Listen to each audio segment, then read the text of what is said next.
Marc Raimondi for ESPN, joined today by Jake Paul, who is fighting Andre August, December 15th, Orlando, Florida, DAZN. Jake, I've been dying to chat with you because I think it's kind of funny how this fight was announced because it's not a name, the opponent, Andre August, that anyone really knew, but that was what you were kind of going for, right? This is a different kind of like a different trajectory that you're on now. Just tell me a little bit about that. Yeah, this fight is just for me and my career and my experience in the ring and growing as a young boxing prospect on my road to world champion and fighting boxers who've been doing this their whole lives, right? He's a 3 times Golden Glove champion, 10-1, more KOs than me, more wins than me, more experience than me.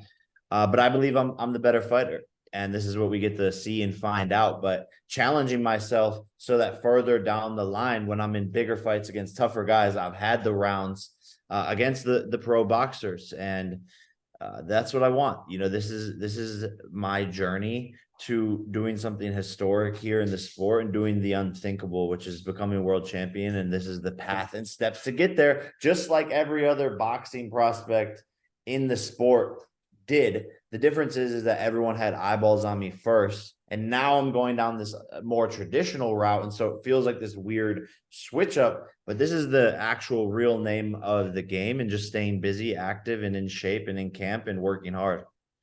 You've been saying all along, I mean, over the last 3+ years that you and I have spoke, that you love boxing. This is what you want to do. You're choosing to do this. You don't have to do this. You've already made money. Do you feel like this fight, taking this opponent, kind of proves what you've been saying? And the reason why I ask you this is because there probably were people who were thinking like, you're just taking these big money fights. You're just trying to squeeze as much money you can out of the sport. Does this prove otherwise? Yeah, I think so, and that's part of this. I think people thought that when I said I wanted to become a world champion, or I wanted Canelo or some of these other big names, that I was just joking and just saying it for marketing, or even just saying how much I love the sport and how I'm going to be in it forever and how passionate I am about being a promoter in the business and helping fighters. I think they just thought it was like this thing that I was saying because that's what maybe someone in my position would say. But I meant it. I mean everything I say, and I'm not just out here capping like most people. So I guess, yeah, this now is proving to people, though, those words I'm saying I'm putting into action. And yeah, so I think maybe people respect that, or are looking at this differently, like, oh wow, he wasn't just saying those things. For as long as you've been doing this, people have been saying, fight a real boxer. Why doesn't Jake fight a real boxer? And I wrote on ESPN even before Andre August was announced as the opponent. I wrote, I can't wait for those same people who have been saying fight a real boxer to be in the comments saying who when the opponent gets announced. And it happened. So it's like it doesn't matter what you do really, or there's always going to be those people. Exactly. I made a joke where they're like, who, what are you? Owl? Like, stop hooting around. Like, it is funny, man. The boxing world is so fickle. The audience, the fans, I mean, really just this whole entire generation is just follows the opinions of others, doesn't think for themselves, and doesn't really know what they want. Each day it's something different for them. So if you ever try to please them, or that's what you're trying to do, you're just going to become a prisoner to their criticisms. So for me, none of that matters. I'm doing me. I have a challenge set for myself to become world champion, and this is what I'm doing. I don't need the money. I don't need any of these things. I've generated $250 million in gross pay-per-view sales, to have 15 other businesses. This is what I want to do with my life and my career, and people can either watch or not. It doesn't matter to me either way, and it's not about the money anymore. It's not about the big names. That stuff was fun and exciting. I love it. Maybe if someone pops up talking, I'll handle that light work real fast. But at the end of the day, I have a bigger goal here, and that's to be world champion. Is the Jake Paul versus MMA story kind of closed now? Is that done? Yeah, I mean, until I go to MMA, which is another one of my goals. I've been trying to get Nate Diaz. He's ducked the offers, made excuses, said he wants to do it in different promotions. ask for more money when he's never made that much money. We thought he made more money against Conor, but then the real numbers came out. So this would be his biggest MMA fight ever. He's declined the offers. So I don't know. Maybe the feud is is not over, because I do plan on fighting in MMA, and I would have fought in MMA in 2024 if Nate Diaz would have agreed to the terms. It's been a few months now since that Diaz fight week. It was pretty surreal fight week. You won the fight, although it felt like, the meme, he kind of won like the meme battle a little bit. And that's kind of when you fight Nate Diaz, right? It's like it's hard to beat him because his fans are so, passionate. Looking back on that, how do you feel about that fight week and that whole thing that happened? Yeah, it was great. I loved all of it, and I thought it was just super entertaining. The fight, the undercards of the fights were amazing, and our fight ended up being entertaining.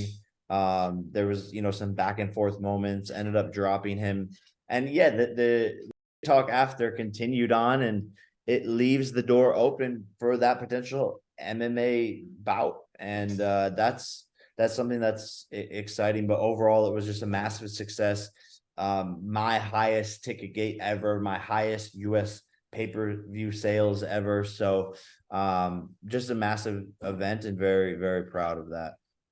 By the way, is KSI counter programming this fight against Andre August on December 15th? I saw something just today. Yeah, I've seen that. Is he fighting that day? So. What? Is he fighting that day now? I guess so. I think he's doing some sparring match with another influencer to try to like draw attention away from my bout with Andre August. But I feel like the whole entire thing just has backfired, since it's just brought more conversation to my fight, more eyeballs, and more talk about my fight. And people have two screens, like they can watch two things at once. So I think that's what people are going to be doing. But it's just funny that a 30-year-old guy is out there like with me on his mind all the time, trying to, I guess, take things away from me or mess up my business. So it's really funny and comical to see him try to do these things. So I think it's funny that I live like rent free in this kid's head. Is that a fight that we'll see at some point? I don't think he'll fight me. I think he's just gonna try to, that's what's funny about this is he wants to do everything to try to piss me off or annoy me or to derail my business or to talk or to discredit me. He'll do everything except fight me, because the deal's there. 50-50. He's the A side, 185 pounds. There's no holdups. So at the end of the day, the internet and everyone's starting to see. Even his fans are like, yo, what's going on here? Like, you talk this big game. You talk about him all the time. You planning events the same times as his, but you won't fight him. And so I think he's turning off a lot of people, and people are realizing that he's the one that's not making the fight happen. I want to ask you a little bit about PFL. You're working with them pretty closely. I saw you on the broadcast, the championship a couple of weeks back. It's been a good time for them, right? Francis Ngannou did great against Tyson Fury. They have you kind of, helping to promote them. They just acquired Bellator. They have that money from Saudi Arabia coming in, that investment. It's a good time for them. And I just want to get your opinion on, where you think PFL is now and where it'll be in 2024 and beyond. Yeah, it's incredible, man. The momentum is building, and it's such an amazing company, and it's needed. And again, it's a fighter's first mission, and timing is everything when you're building these types of companies, and when you're trying to, take down a giant like the UFC. So the timing is all aligning, and it's perfect. We have, the whole Bellator acquisition, like you said, Francis. I'm trying to get in the PFL cage. A lot of boxers coming over who want to try their hand in MMA. So there's Amanda a bunch Serrano too. Amanda Serrano's yeah, that's what I'm saying. So it's just a really, really great time, and very, very excited for everything going on in the PFL. And I think fighters from other, the other promotion are seeing now there's another option where they're going to be treated better. and make more money. And at the end of the day, we're prize fighters. So that's exciting, and we're definitely shaking up the industry. And I think this is the start of the fall of the UFC. You've said that you might fight in MMA in 2024, but you have a lot going on, right? Because your main goal, I think, is still that boxing world championship. So how do you fit that in? How do you fit in like an MMA training camp and an actual MMA fight? And when? Yeah, no, I guess the good news is that I'm young. If you look at the average age of a boxing world champion, it's like 34, 35. So that's, 8 years from now.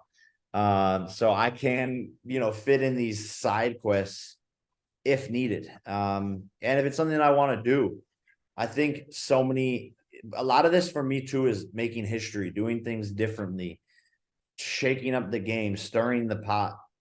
And so something like fighting Nate Diaz in MMA fits right into that. And no boxer in their prime, in their youth, at the height of their career, went into do an MMA fight.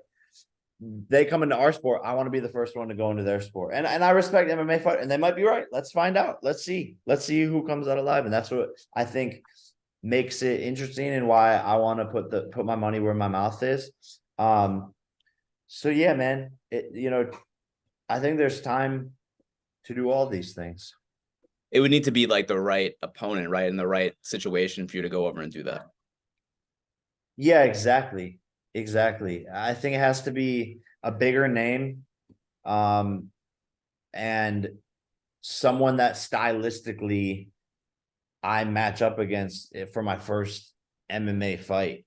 I think stylistically, me versus Nate is a perfect fight where I actually have a chance to win, because he is slow. His punches don't hurt. He sucks at kicking, but where he'll have an advantage is jujitsu and like trying to take me down.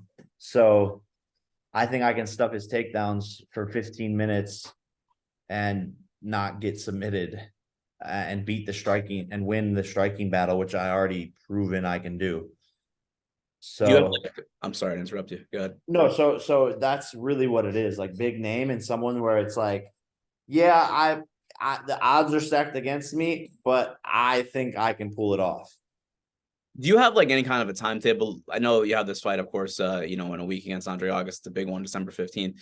But as far as 2024 goes, like, do you want to be, because this is kind of the new road, right? If it's going to be more taking on these I don't want to use the journeyman word, right, or the gatekeeper word, but that's kind of how that's who boxers fight at this stage in their careers. And you're actually fighting a guy who has a better record than a lot of fighters at this stage of their careers fight. But do you have like a timetable? Do you want to fight like a lot next year? Do you want to, what do you think about that? Yeah, I'm gonna try to stay, on this path of staying active like a boxing prospect would do. That's the goal, and to stay busy and to grow my experience in the ring. So we're taking a look at things for 2024, but that's the main goal, is how can I set myself up every single day to become a world champion in the future. And it starts here. It starts now. It starts with the mindset. We're building this today. I'm planting the seeds and the trees in the ground right now. And so regardless of what anybody has to say of like, oh, why is he doing this? Oh, he's fighting in a hotel. He's fighting this no-name guy for free pay-per-view. It's like, you're going to see when the tree grows in 4 years from now and how luscious and fruitful it is. And people won't have anything to say. It's like these guys who live with their parents trying to map out my career for me. It's like, bro, what are you guys doing? Yo, take your own advice. Last couple of things, Jake, and thank you for the time as always. Saw something somewhere you said recently that you want to play tight end in the NFL. Like that's like the next thing for you? No. Yeah, or slot receiver. I think it's one of those things, man. I just see these like other people and knowing, I don't know. I don't want to get too much into it, but it's like I know I could do it, and I have the speed, the athleticism, and the reflexes, the hands, and the hard work and dedication, and the ability to hire the best coaches in the game to train for a year or two straight. before going into something like that. And the commercial value that I would bring to a team is massive. So I think I'll get opportunities simply just because of that. And if my skill can back it up, then why not? You know, that was my childhood dream, was to go to the NFL. And I think it's never too late. Last thing on MMA, and I actually just wanted to needle you and say that maybe you and Yuta are going to be the next Travis Kelce and Taylor Swift. But about MMA, do you have an idea of where you might train for that? I know at one point you had said maybe AKA, you have a relationship with some of the coaches there, but any thought on where that might be? Yeah, probably Javier Mendez. Or I think it'd be really dope to train with someone like GSP. But I guess we'll have to cross that bridge when I get to it. Fair enough. Last thing, I saw your brother Logan, of course, at the UFC pay-per-view in New York, and had the WWE US Championship on his shoulder. Does he go anywhere without that belt? I feel like everywhere he is, he's got that belt with him. I don't think he goes anywhere without it. He brings it in the shower. He wears it while he's fornicating. So, hey, you gotta represent. It's a big accomplishment, and you gotta let the people know who the U.S. champ is. I'm very proud of him, and I would arguably, when I win the world championship belt in boxing, you bet your ass I'm bringing that with me everywhere. You know, I asked him when I talked to him after he won the title. He was still in Saudi Arabia, and I asked him about if he would ever fight you, and he said it would never happen. You feel the same way? Yeah, no, I don't think it would happen. I don't think it would happen. Maybe we can run it in WWE, but there you go. I we'll love see. it.